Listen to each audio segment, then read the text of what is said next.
So ಇನ್ನೊಂದು ಅಪರೂಪದ ವಾದ್ಯ ಸಿಕ್ಕಿದೆ ಇಲ್ಲಿ. ಇದು ಉಡು ಚರ್ಮದಲ್ಲಿ ಮಾಡಿರೋದು ಸರ್ ಇದು? ಉಡು ಚರ್ಮ. ಹೌದು. ಚರ್ಮ.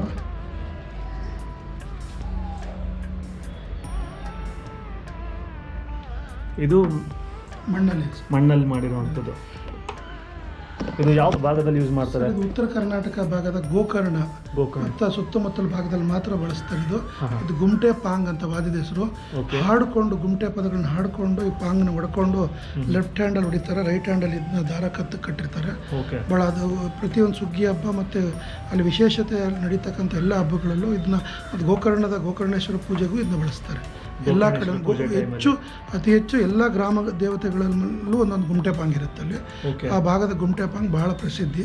ಇತ್ತೀಚಿನ ದಿನಗಳಲ್ಲಿ ಗುಮ್ಟೆಗಳ ತಯಾರಿಕೆನೂ ಕಡಿಮೆ ಆಗಿದೆ, ಸಿಗೋದು ಕಡಿಮೆ ಆಗಿದೆ. ಈಗಲೂ ಯೂಸ್ ಮಾಡ್ತಾ ಇದ್ದಾರೆ. ಅಂಕೋಲ ಭಾಗದಲ್ಲಿ ಮಾತ್ರ ಭಾಳ ಹೆಚ್ಚಿದೆ ಗುಮ್ಟೆ ಪಾಂಗ್.